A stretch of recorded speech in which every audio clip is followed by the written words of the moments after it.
Asheville called Waynesville. So if any of you have been down to our part of the world, you would know where that's at. But anyway, thanks for being with us today. And we do have a session here on adult programming, and I really do see this, as Louise mentioned, as really a session where I want us to get into sharing ideas with each other and really interacting with each other to the best of our abilities. So I hope that sounds with you guys. And if you would just let me know for sure that you are hearing me okay.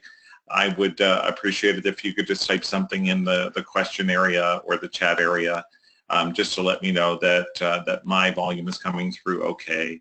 And if it is, then we're going to be in good shape and we can get going. So, all right. How we sounding, Louise? All good? Yeah, you sound great.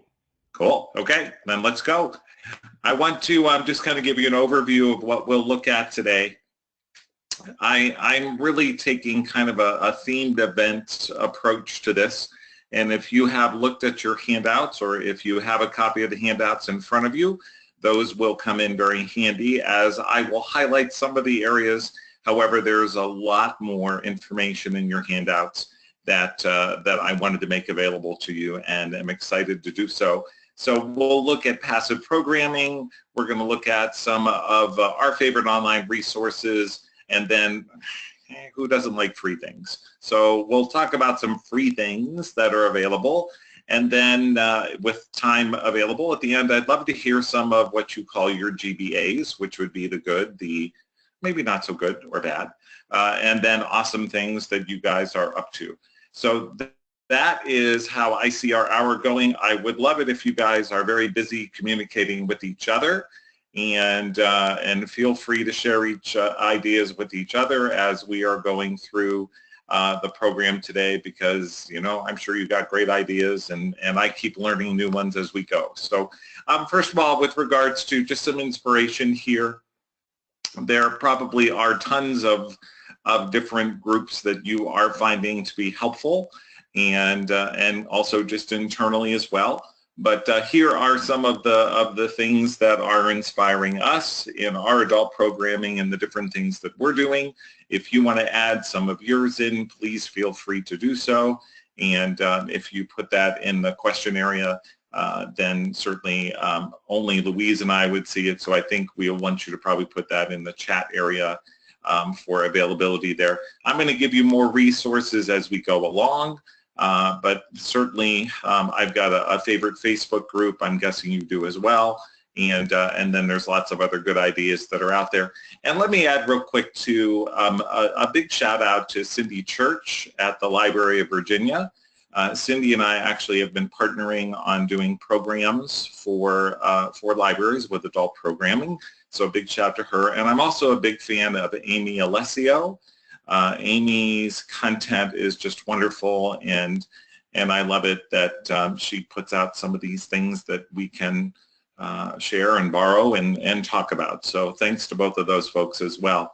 So starting off with themes, I certainly think opportunities are there for not only National Library Week or our card sign-up month, but Banned Book Week is certainly something that I want us to focus on a little bit.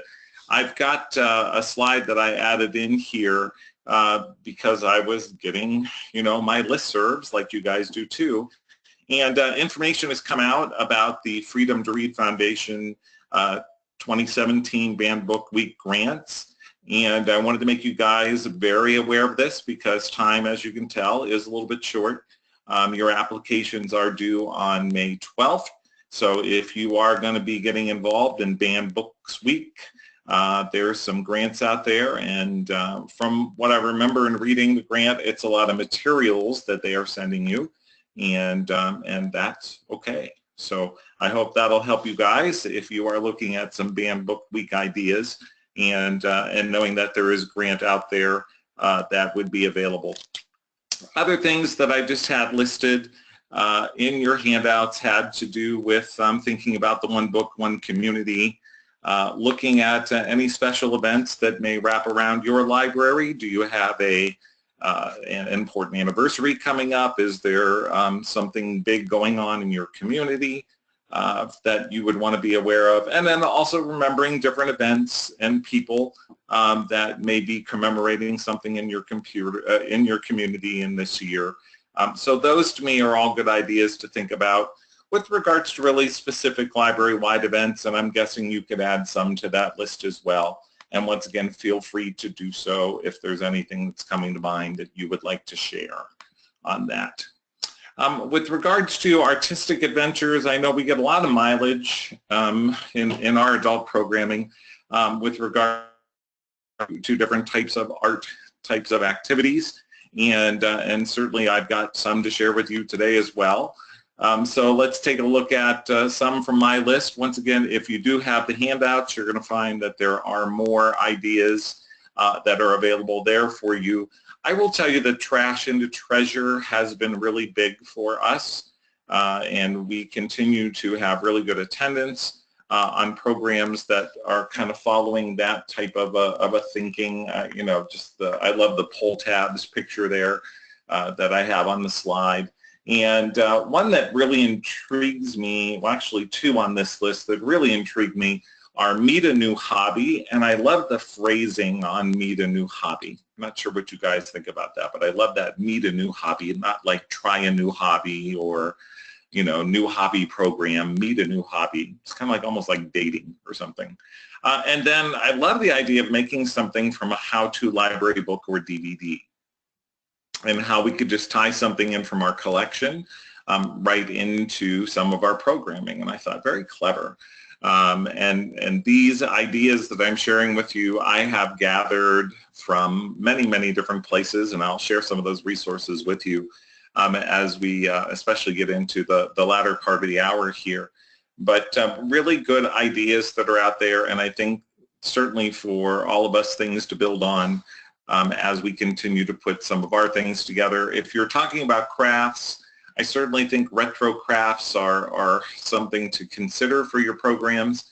I've listed and just showed you a slide of North Sacramento Library, what they were doing with a retro craft program, and they were doing macrame and decoupage and shrinky dinks. I don't even know if you guys remember what a shrinky dink is. It took me a while. I'm a 70s child, so you know I should remember that.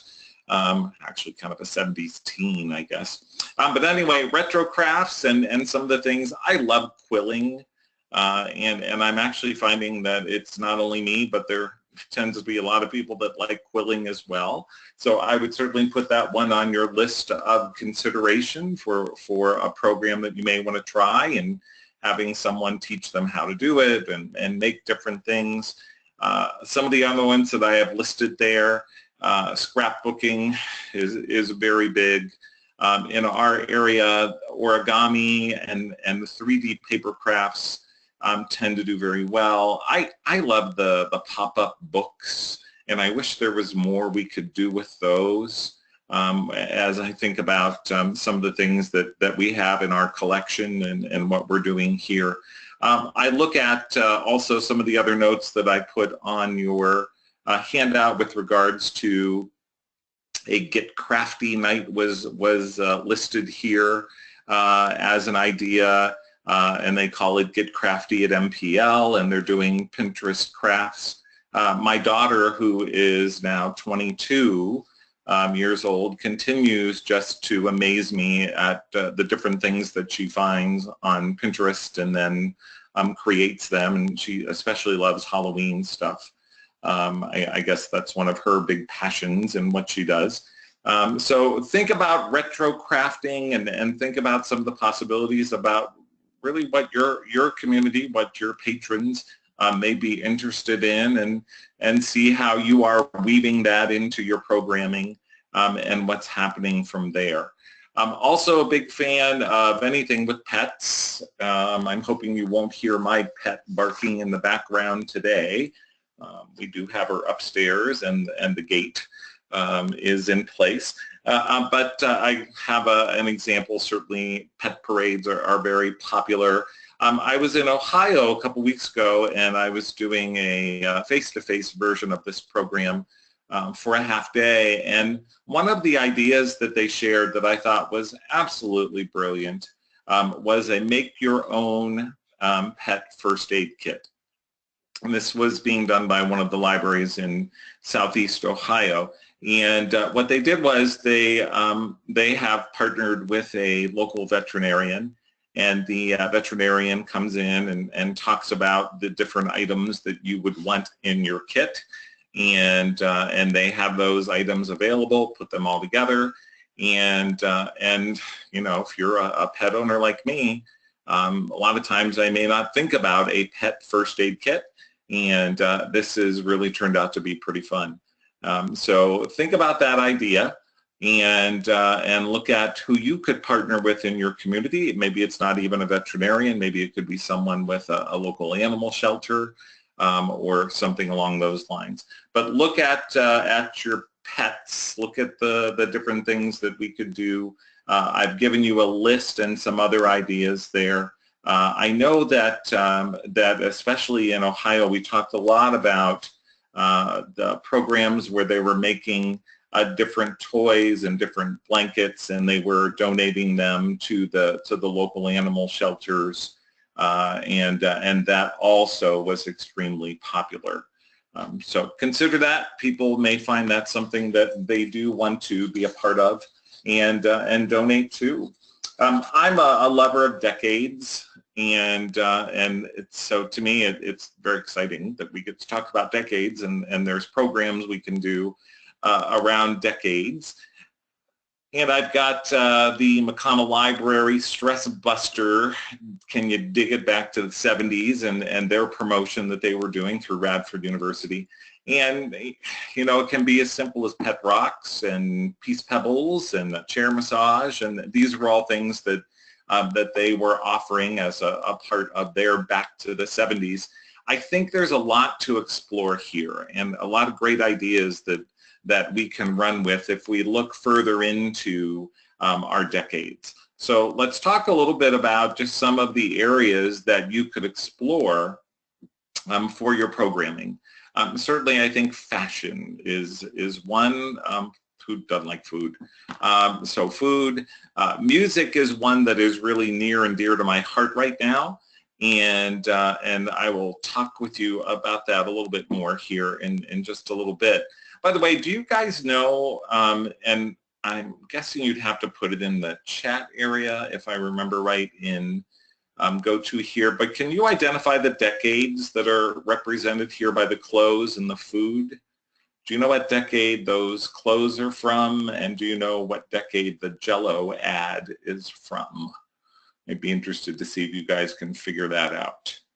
So what decades do you think that is from? Just type in your answers there, and we'll see how you did. Other things that are continue to do well are trivia contests, photos, asking our patrons for some of their memorabilia, for their prom pictures, maybe even recipes or different things from that era. And certainly when we look at maybe demonstrating some of the dance steps from way back when. So I'm guessing that could be pretty fun. All right, so the clothing is from the 70s, and the Jell-O is from the 50s. Very good. All right. I'm looking at a couple of your comments here over in the questions, and I see we recently did a paint, and then that's all I could see for that. Oh, well. So good guessing on there. Good job, good job. Okay, let me show you back to the music idea.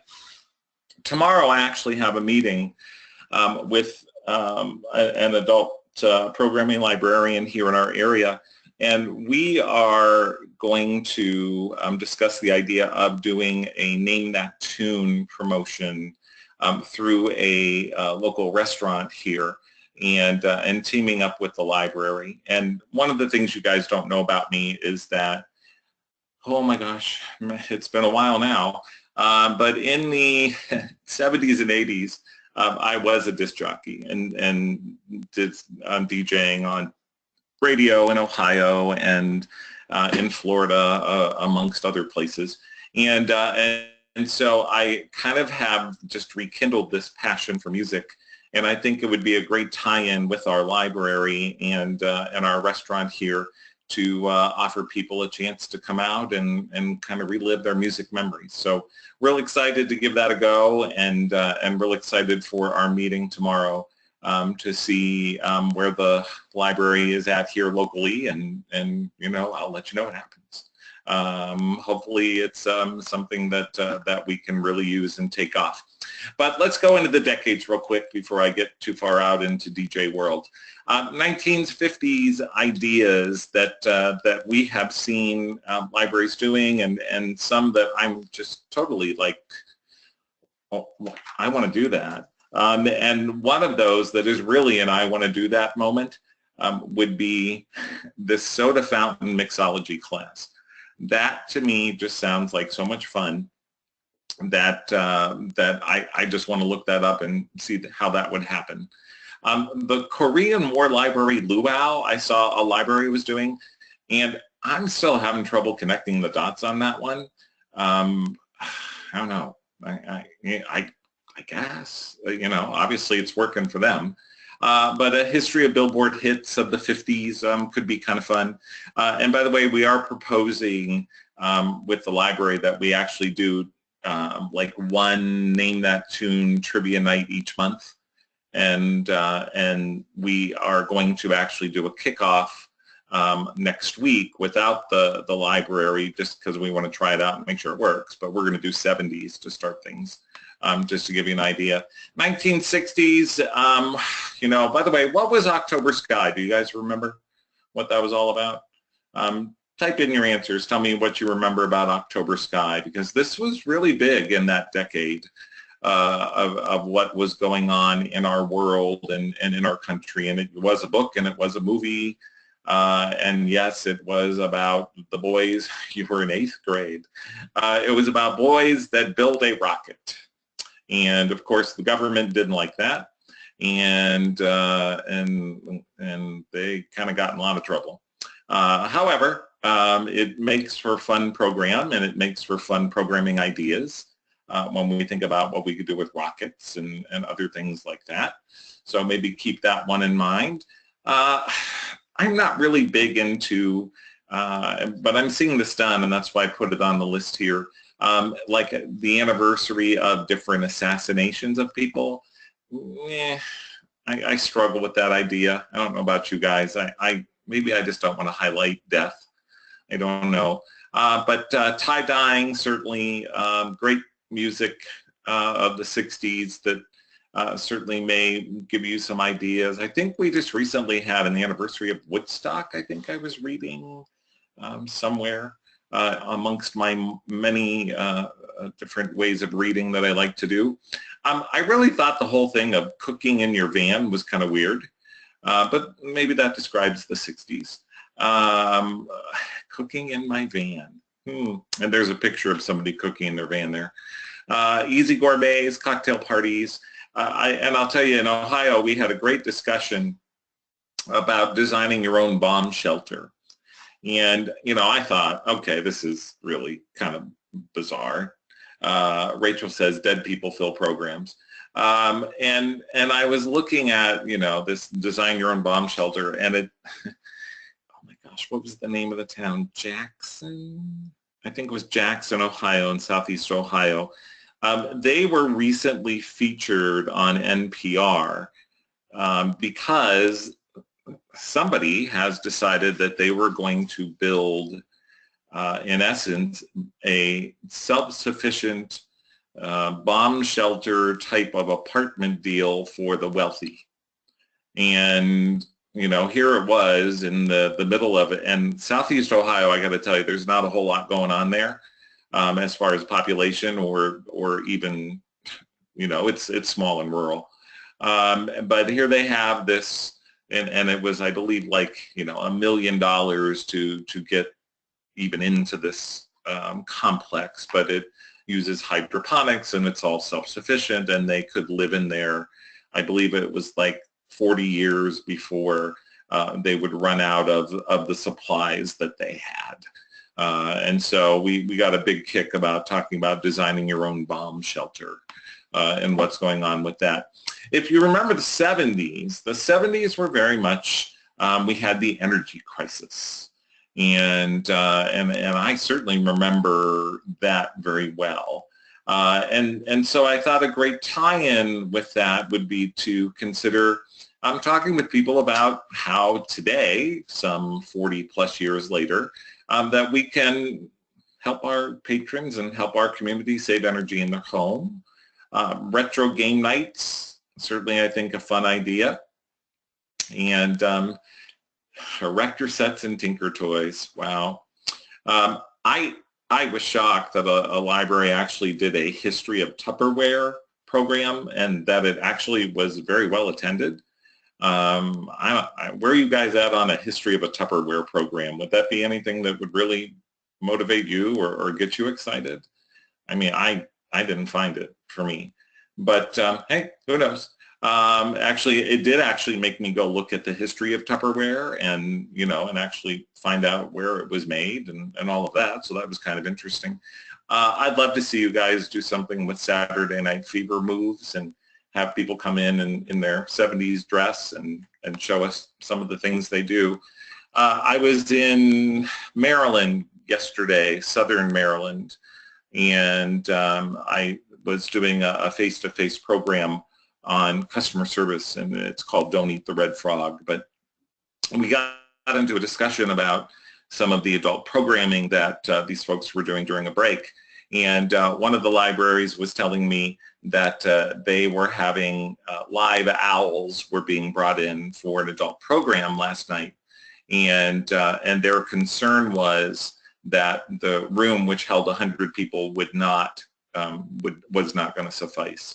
So I was really interested to hear back if indeed they had more people than they had room for that. Owls were very popular in the 70s, and so one of the ideas that we see promoted, and I'm not sure if any of you had the opportunity to go to Midwinter this year in Atlanta, but we did have an adult programming kind of an idea swap type of session there, which was kind of fun, and they were also talking about owls being very big.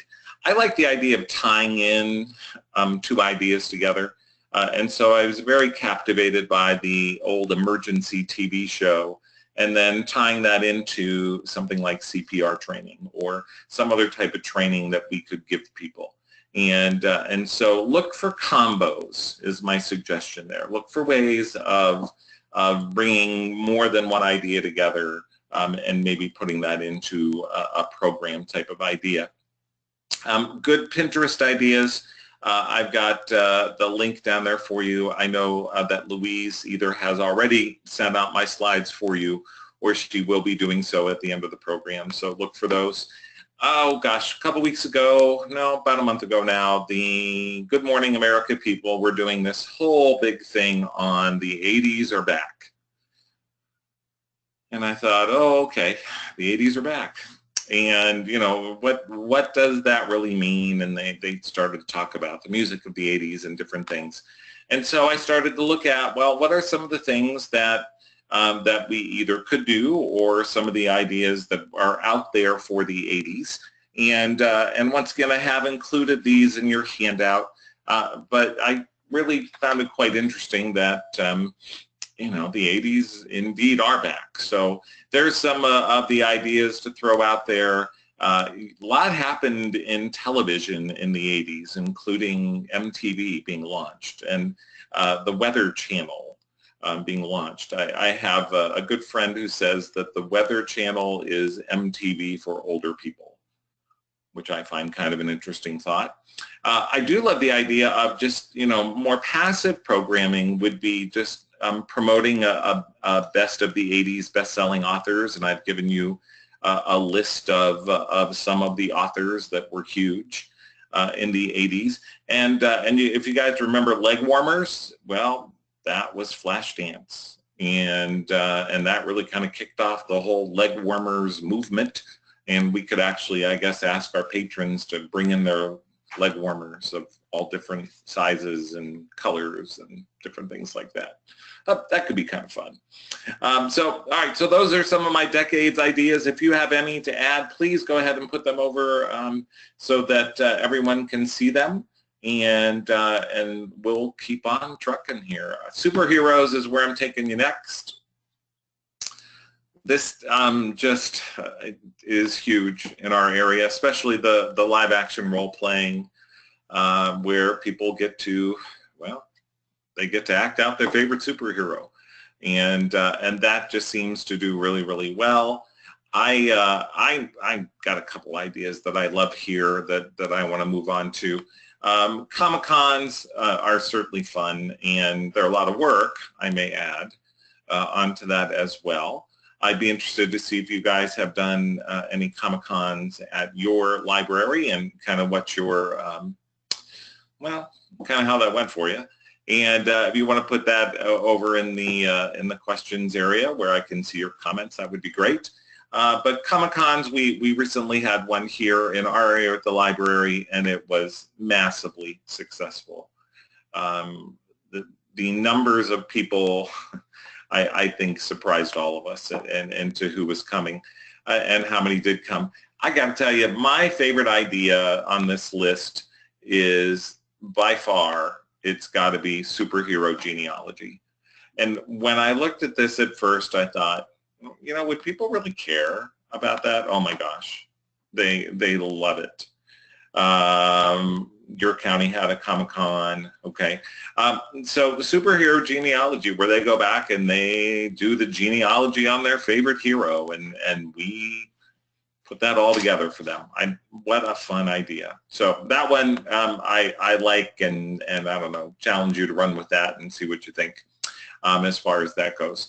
Other ones on here, I've talked with other libraries that have done the zombie prom, and they've told me that it's gone very well for them. I'm an anime fan, so I mean, if we could find an expert to, or at least a subject matter expert to come in and help people and help them learn how to draw anime, I think that would just be off the charts awesome. We've done a lot with contests, with costumes, some of the pictures there you see with that. So those have been very successful for us. I do want to highlight that if you are into Doctor Who, then you may find the Doctor Who. Okay, Louise, I am frozen on my arrow, and I'm not sure how I can get rid of it. Let me see if that did it. Sorry, Andrew, I'm not sure how you turn that on. Is that from GoToWebinar? Yeah, it was just in the toolbar there, and then I clicked on the arrow to show it, and now, okay, there we go. I think it's gone. Okay. All right, thanks, Louise.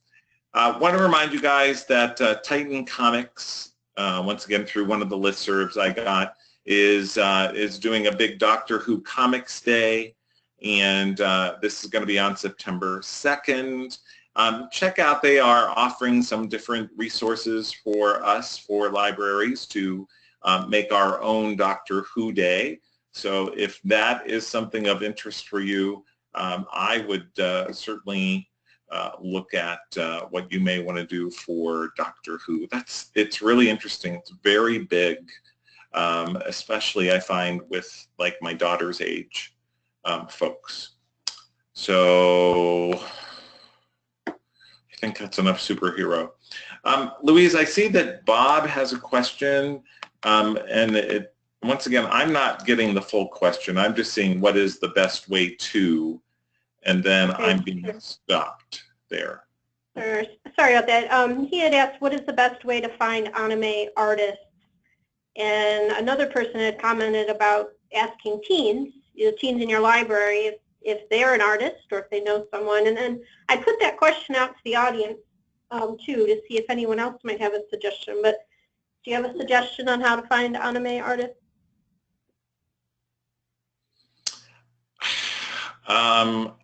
I don't. We're on the look for one in our area, and we're small town. I've actually considered using Craigslist and just kind of putting out a query that way. Or I do like the idea of asking our teens, though. I think that's got some merit as well. So good thoughts. Okay, thanks, Louise. Sure. All right, mindfulness programs are very big for us. So I'm sorry, I didn't do the technology tie-ins. So just a reminder here of, there's a lot of love of technology going on.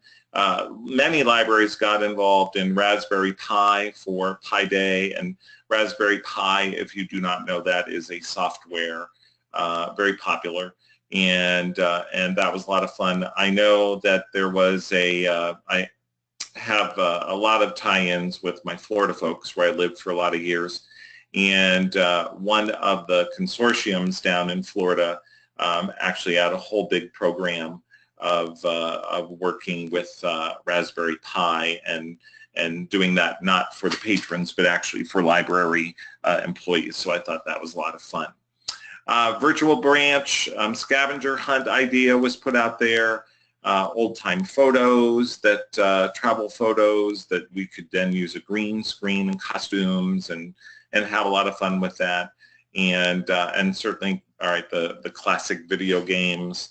I was talking with a gentleman, and he was telling me that his 8-year-old son is just crazy about Pac-Man. And so it seems like these classic video games just continue to get a new life and continue to get a new life and go on and on.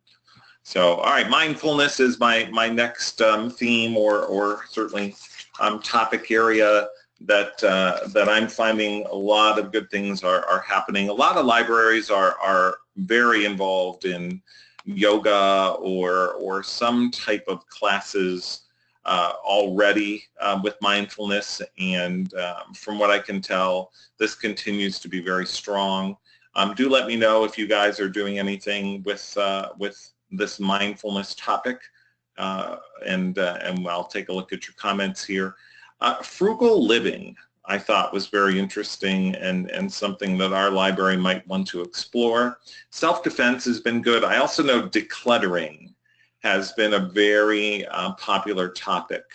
And financial planning actually is going to take me into, I want to talk with you a little bit about Money Smart Week, which is on my list here for you guys. I'd love to see our library do a how to make healthy smoothies. What a great concept. With that, and it could actually tie into an idea that I also have for you with regards to coffee shops and different things that we'd like to do with that. There was an article that I have seen a few times now that was actually generated through my wall on Facebook that had to do with a school that was not sending kids to detention but was actually sending them to meditation. And the source seemed pretty reliable. I'm always looking out, at what's the source on these things. But certainly I don't know we're going to bring detention into the library, but I love the idea of continuing to help people to find balance. And that's what I really hope that these mindfulness classes can do. Meditation is a great tool for us to teach and help people to find that balance. I was out in Utah at doing some work with the Utah State Library, and then also did some work for the Salt Lake City Library downtown. And as I was walking over to the library, they had a Tai Chi class going on outside. The weather was nice enough, and when the weather is not so nice, the Tai Chi class moves inside into, they kind of have an atrium area there. If you've ever seen the city library, it's gorgeous with that. And once again, I mean, I'm walking up in my somewhat dressy clothes, and I just put my stuff down, and I was like, oh, I can go join them for a few minutes. And it was just so nice just to flow and what's going on. So maybe Tai Chi, if you're not offering it, maybe you can find someone that could put that together for you. It's kind of interesting now that I think about this. I just went from mindfulness to horror. That would be a interesting transition. But anyway, keep in mind different things following kind of that horror theme that may be out there. And there are lots of ideas that I've got listed here. We did one on reflexology, Kathy put down. That's awesome.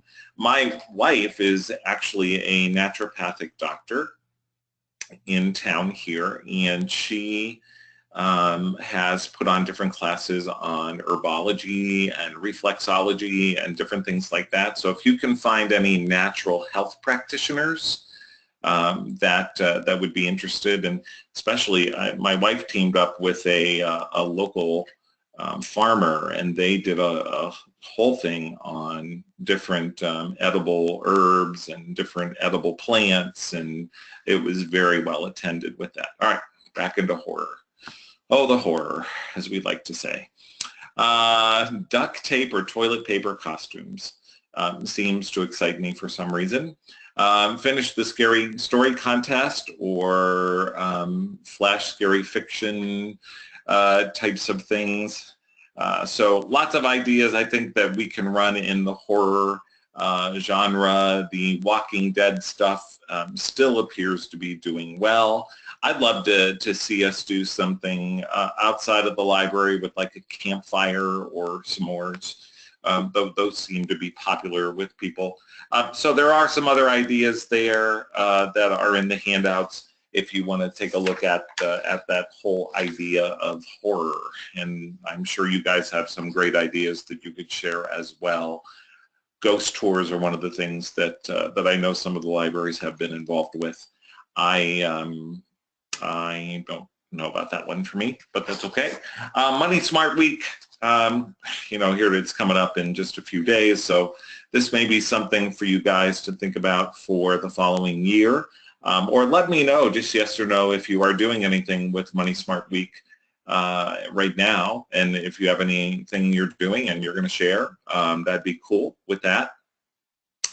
One of the ideas that I guess really kind of stuck out for me, it's in the notes here. We had a library that for this year they're going to be doing a 5-part adult series, financial life skills, a teen financial literacy program is what they're offering. I've been doing on one of my listservs, we're getting a lot of talk about adulting skills.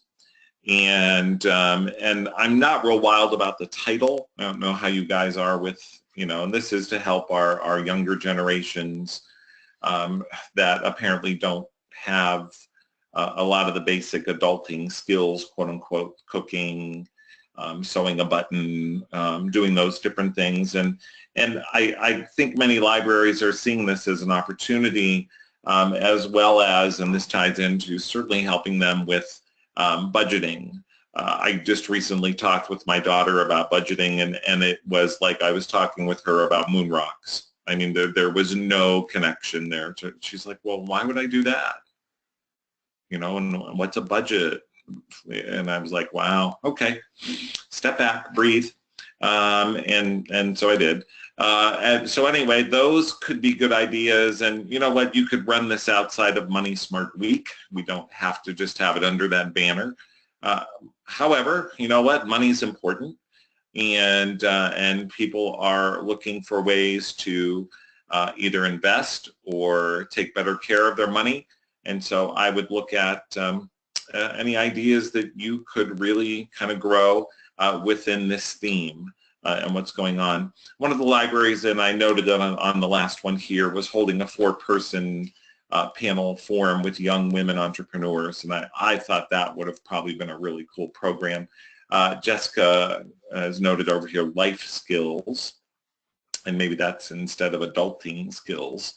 I don't know, that adulting word, I guess, is just bothering me, and that's okay. That's just my stuff, and I know it. Let's go on to mysterious events. Mystery. We have a really cool escape room in our community that somebody opened up, I think about a year ago now. And the escape rooms I know are getting very popular. They're a lot of work for a library to do it. However, I wouldn't necessarily let that keep you from exploring it and what may be going on. So I've got some other just thoughts here on some of the mysterious things that we could do. I've found quite a few libraries are getting involved in crime scene as a display or a program. The book Paper Towns by John Green, I know a lot of libraries are and have converted that into a program. What about Mystery Flavors? That one captured my attention. It's like, you know, I guess do we blindfold the folks? Nah, probably not. We just probably put things out and they have to guess what they are. Although blindfolding them could be kind of fun. So mysterious types of things. I was trying to figure out how puzzles and Scrabble crafts turned into mystery, but that's how some of them were being categorized. So think about that area as well for your folks. Maybe that may be something the patrons would be interested in. Out of this world, I don't want to spend a lot of time here because I've got more I want to get to. But I do think that there are certainly some areas we could look at. I know the library in Ohio that I was talking with did a whole thing on rockets, and that was very well attended. They also have a resource that and I've got it listed in your notes, it's the Neil Armstrong Museum in Wapakoneta, Ohio. They actually send out people for free to come and do different things for the libraries on space and space exploration and things like that. They actually brought moon rocks to the library, which was a huge hit.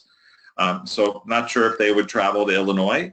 However, it might be worth a call to them to find out, even if they wouldn't, who they might recommend that would be in your area. So certainly consider that one.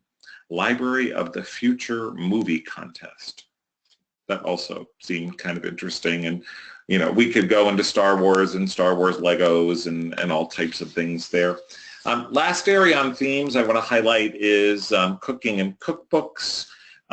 Very lucky to be involved and know the folks in Maitland, Florida. They actually, how many years ago now was it? Maybe 3 years ago, installed a full-fledged kitchen in their library. And so these are some of the different programs that they do, and they connect with local chefs and restaurant owners, and they also do quite a few of the programs themselves. And I just love the different things. So use Maitland Public Library as a resource for food and cooking and cooking types of programs. I think you'll find that they've got some pretty good ideas out there that you guys could use with that. And in the mindset of the cooking things, I love the idea of a recipe scrapbook. And I love that idea of where we have a book full of recipes, and it can be on cardstocks or whatever it would be, and doing like 3 ring binders, and people bring in their recipes and we have multiple copies of the recipes, and then it just becomes something that we can copy and exchange and share and run from there. Love that idea. And then of course tying it in with holidays or international themes could be even more fun. Beer and wine and coffee and tea and different things like that are becoming, I know beer is becoming really popular. And we have quite a few microbreweries in our area. When you get over to Asheville, it's huge. While I was out in Atlanta, we had one of the libraries that was telling us about what they were doing as a fundraiser with beer. But think about, and I'll get to that in a second, but think about coffee shops, think about tea shops in your area. Could they do demonstrations? I know in Ohio we were talking about having a tasting contest, and they actually were talking about tying it into March Madness next year, where you had 64 different teas or 32 different coffees, and it was a contest to see which one everybody voted for. And so love that tie-in. Thought that was kind of fun to do that. Beer as a fundraiser, I will share with you the idea that was shared with us.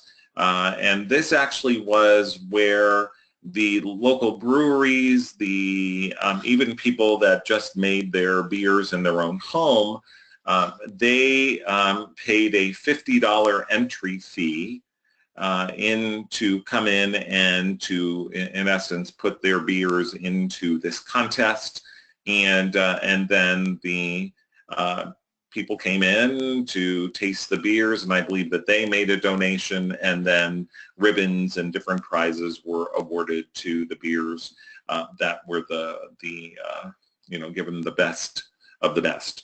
And my understanding was that this was about $1,000 fundraiser by the time it was all done, and very good for the library. So I put up just a couple ideas there of different libraries of what they're doing with beer. Seems like beer is becoming popular again. I know that for years beer sales were very flat, and now all of a sudden the microbreweries.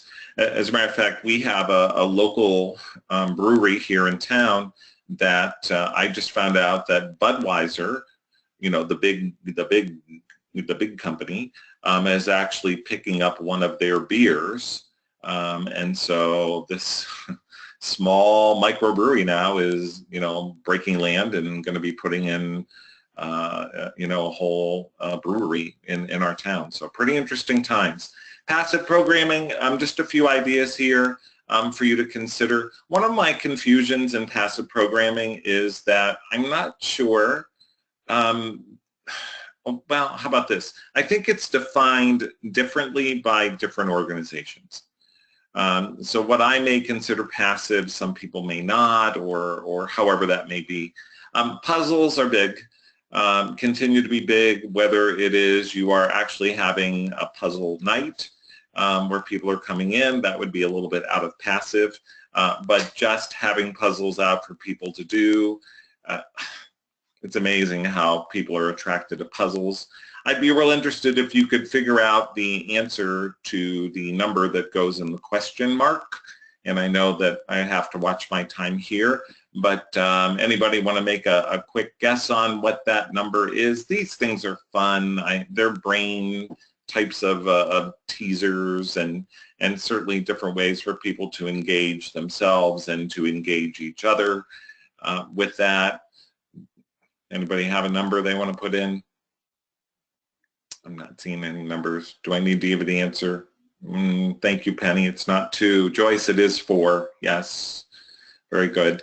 And you add them down, and everything adds up to 14 on that. So those are fun, passive ideas that we can use. Guessing contests, I think also are, they're fun. People like them. I love this little thing that I found as promotion here. There's goldfish in the jar. Write down, how few you think there are. Kind of fun. Scavenger hunts, mixed bag on this when I talk with my different libraries, and some people say it does well. Some people say maybe not so much. I don't remember the last time that we tried one here at our local library. I'll have to talk with our library folks tomorrow about that when we're talking about Name That Tune. Putting out Sudokos, and the different shapes of them are kind of fun. This was never my thing, but I know a lot of people that like Sudoku. You do book bingo, it says there. Okay. And I think that's enough for passive programming. I want to share some resources with you guys. First of all, white paper, and the link is there from Kelly Jensen and Jackie Parker. this is going on almost 5 years now, and I still think the ideas are just rocking and rolling here. There are some ties into teen programming in their ideas. Just keep that in mind when you are looking at that document. I also like going to like the Teen Librarian Toolbox, the School Library Journal. These are, to me, all good ideas that some of them I do think can translate into adult programming. I also remind myself that an adult is really nothing more than an older child, especially some of the tantrums I see them throw. Okay, here's my favorite Facebook group. Love being a part of this Programming and Librarian Interest Group. I was actually turned on to this by Cindy Church a couple of years ago, and always good discussion, always good ideas being put out there, people putting out questions, getting other people just to comment on it and give them their thoughts about what they're doing, what they like, what they don't like. So if you're not a part of this group, you may want to consider it. It does get into children's and it does get into teen, and to me that's okay, because I think we can cultivate ideas any way we want to take it. Something kind of off the grid that you may not be aware of is the National World War II Museum. We were actually just out in New Orleans visiting family not too long ago, and actually went down and visited the museum. And I'm not really a war person per se, but it was interesting. So niche your bit is what I want you to kind of pull from this here. This has to do, and it's going on nationwide, where organizations are getting involved in knitting different things for veterans. So that could be a program idea in itself, and that they've got the Knit Your Bit kit online where you can learn more about those things. If you're looking for graphics, I was really, usually I find ALA graphics to be kind of meh. And that might even be a kind word, but there was a link to like some of the olden days through atlasobscura.com, and I thought, these look really fun, and so I challenge you to check it out and see if any of these. When was the last time we called it Story Hour Club? That one just really got me. It's like, wow, really? But tying into like Wee Willie Winky, and then I thought, what a great idea. It could be any month, but in March, read the books you've always wanted to read, and got me thinking about some of the classics that I either haven't read or would maybe want to revisit again with that. Keep in mind also the programminglibrarian.org as a resource here. I think good information available as we continue to work with our theme of libraries transforming communities. My good friends in Idaho at the Idaho Commission for Libraries, they've kind of niched this into midlife adults, which I thought was kind of an interesting approach. However, check out that link. Good ideas. They tie into Pinterest and Blogger and some different things there where you may be able to cultivate some ideas. At the last couple of ALAs, I've been really intrigued with the offerings that NASA is making through StarNet, or just their NASA at My Library program. There's from time to time grants and different things that they make available. They just did a whole bunch of grants on STEM and STEAM. So keep that in mind. I would keep that as a resource that I would check back into every once in a while, and just be aware of the things that they're doing with that. Free stuff. Who doesn't love free stuff? Well, depends if it's good stuff, right? This one to me is a gold mine. If you are looking for coloring pages, the people at Gift of Bliss for educational institutions and libraries offers a scholarship, doesn't seem to be the right word, but they offer this for us where we can download coloring pages for free, and then copy them and make them available, and that way we're not stepping on any copywriting or anything like that. So Gift of Bliss, once again, thank you to them, and that could be a resource if you're not taking advantage of it and you do coloring, that could be a good one. I thought the Demco folks and Evance Products put out 24 apps that are specifically for free stuff for librarians, so I wanted to highlight that for you. Some of you may be bigger into apps than others, and that's okay. Found a really good slide share presentation from the Librarian in Black. I don't know if you guys know about the Librarian in Black, but there's the link for the free stuff that they recommend through the slideshow, and they talk a lot about programs with little or no money, and then some of the other different things that are out there for us. If you are looking for images, and I always am, this has been something that I'm just so excited.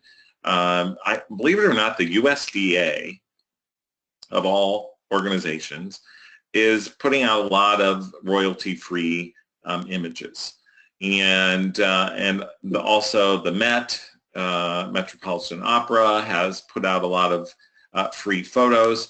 And about 3 years ago, I had the real blessing of being able to go to New Zealand for about a month, and I was really taken by the Maori people, who are the the originals. And I got to go to the this Museum of New Zealand in Wellington, and they are now releasing a lot of photos, and these may be things that you maybe can tie in. Just for your promotional purposes, I'm a big fan of Canva. I know some people like Pick-to-Chart. If you are looking for, designing, different types of flyers and different things, Canva is my favorite, but you may have others that you want to share.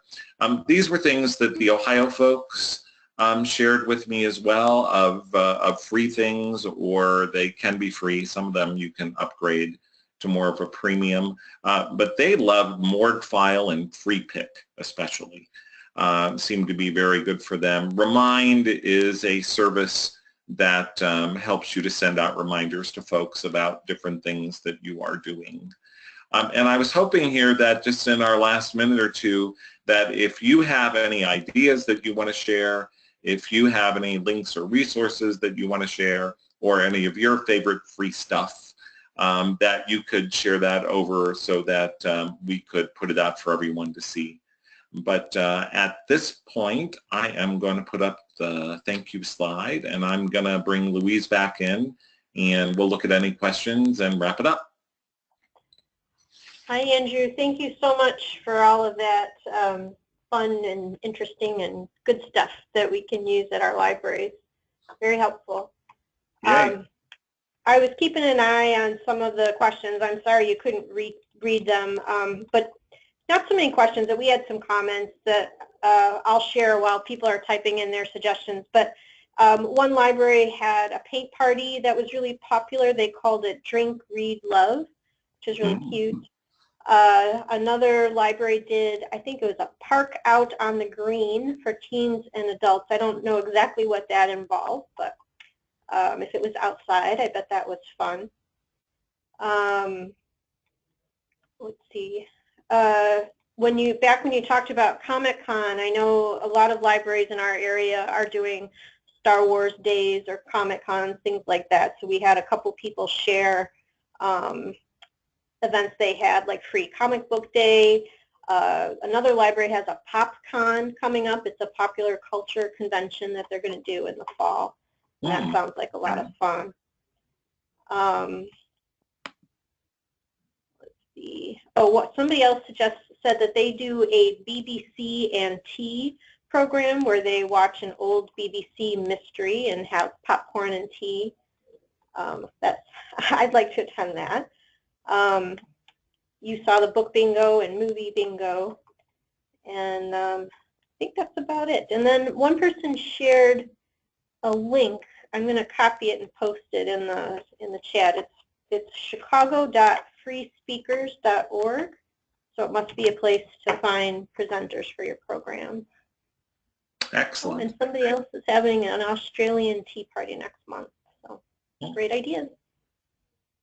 Okay, well, thank you all. It was great being a part of your afternoon. And I hope you got some ideas you can take and start to explore. Yep. Thank you so much, Andrew. And we appreciate you letting us record. I'll post that on the Rails website within a few days. So enjoy the rest of your afternoon.